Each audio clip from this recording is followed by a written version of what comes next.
Welcome everybody to Fiesta Friday. Now we continue our special profile for Mes Chamorro, where we profile members of the Guam Product Seal Program in partnership with our friends at the Guam Economic Development Authority. Now it's my duty, honor, and privilege to bring back to the studio two friends of mine. We've interviewed both of you over the years, Talia Strohmeyer and Tony Ramirez, so thank you very much. And we are talking about this absolutely gorgeous coloring book tonight, my friends. It is Talia's artwork and Talia's vision and designs and Tony's love for the island and our history and our heritage and making sure that that's preserved. So Talia, if you would, just tell us what exactly went into this, because it's not just a coloring book, it's an interactive coloring book. I love the concept. Thanks. It actually took me about a year. It took us about a year to finish the book. It was really a journey for us because it wasn't just and it was inspired by my daughter, because we were down at the Plaza de España, and I was looking for a product to do, and she was just really captivated by the site. And then she asked me about the chocolate house, and I told her, well, this is the history of the chocolate house. And then she said, I don't understand why they serve tea when chocolate tastes so much better. So because the Spaniards used to serve chocolate, hot chocolate, and then when the Americans took over, they served tea. Mm-hmm. So through that conversation, that's when I decided, okay, well, maybe I should just this is what I should do, because for one, we don't really have a friendly historical book for kids. And then also I wanted it to be creative so that it's something that they could color, and also for parents, it's a great way for them to tour all the historical sites on Guam. Mm. And Tony, it would seem that this book can be enjoyed both, again, by parents and their children together, because not only do the kids get to create and get to learn in the process, but the parents can probably learn something themselves, and they can also pass down, their knowledge and their love for the island as well. So what was your role in, making sure that... My role, Talia came to my office about maybe 4 months ago, and she said, can you assist me in this project, the Color Guam project? And when I looked through all the notes that she did, I said, Talia, about 90% of the art that you're doing are on the Guam and National Register. And if anybody knows me, I work for the Guam Historic Preservation Office. Sure. I've always believed in partnership. I do not have the money to produce this coloring book. But through, I think, my involvement, the children of Guam are going to learn so much from this. And as Talia said, the fundamental way of teaching history to children really is to make it interactive. And this is what this has done. And it's not only putting the information in English, but then she asked me to do the Chamorro. And so therefore, now the kids can be learning Chamorro, can be learning history, can be learning all these little information about Guam, but in a very, probably, very interactive environment, and that they enjoy because they're actually going to the site, looking at the site. It's really like a guidebook. Now let's talk.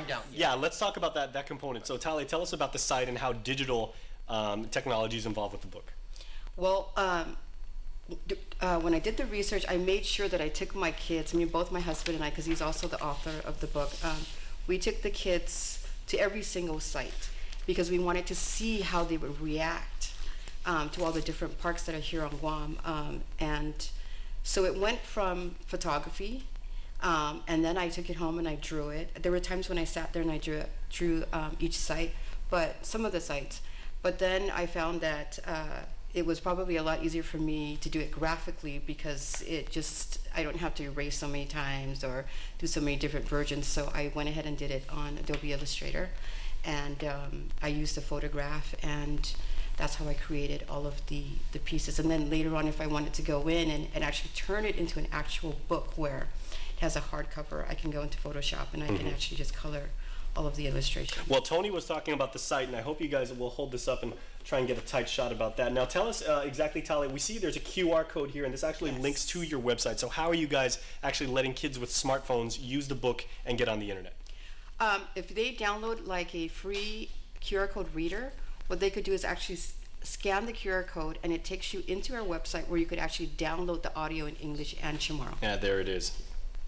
And you just go, or if you don't have a QR code reader, or you've got, you're like, our production manager, Rollin, he's still got like one of those flip phones from, like 1994 or whatever.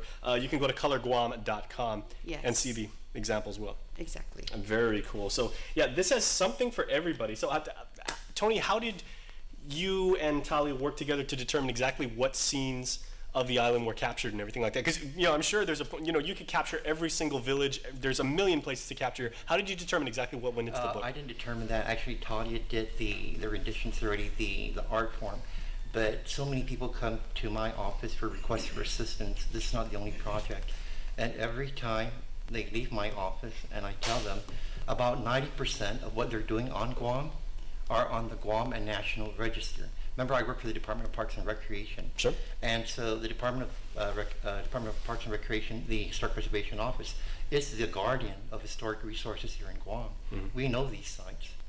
And so therefore, like I said, my role through working with Talia would hopefully communicate to the children. This month, I've been to so many schools I've talked to. I'm going to be talking about like 3,000, 4,000 students by the end of Chamorro month. But through this coloring book, really, teachers can actually give this to the students before they go there so they can learn something about the place before going there, and then go and color Guam. And shows has a special section in the back. They can take their own photographs while they're there, and then put that photograph as to where they were at that given time. And then they actually see it in real life, Right. and it becomes so much more valuable. Right. Yeah. So we actually also have an activity section here in the book, which I love this. It's a complete idea. I mean, as a learning tool, this is absolutely fantastic. so there's an activity section, tic-tac-toe, there is crossword, and also we also have a Explorer's Journal. All right, very cool. Well, we got to run, but real quick, they can go to colorguam.com to find out more information. Where can people find out more about this book and about your relationship with GEDA? They can go on our website. All right, everything's there. Yes. One-stop shopping, that's the best way to go. All right. We'd also like to thank GEDA and also Guampedia, because Guampedia also helped us with the book to make sure that everything was correct. All right, and they do very fine work over there. So thank you both for contributing to this. This is absolutely amazing. Go out and pick one of these. Pick up several. In fact, you can never have too many of these. Make sure that you color. Hey, tag us when you put it on Facebook or Instagram. You know, you do stuff with food and, working out anyway. Make sure you do one of these. This is really, really cool. We're back after this. This program is brought to you by GTA.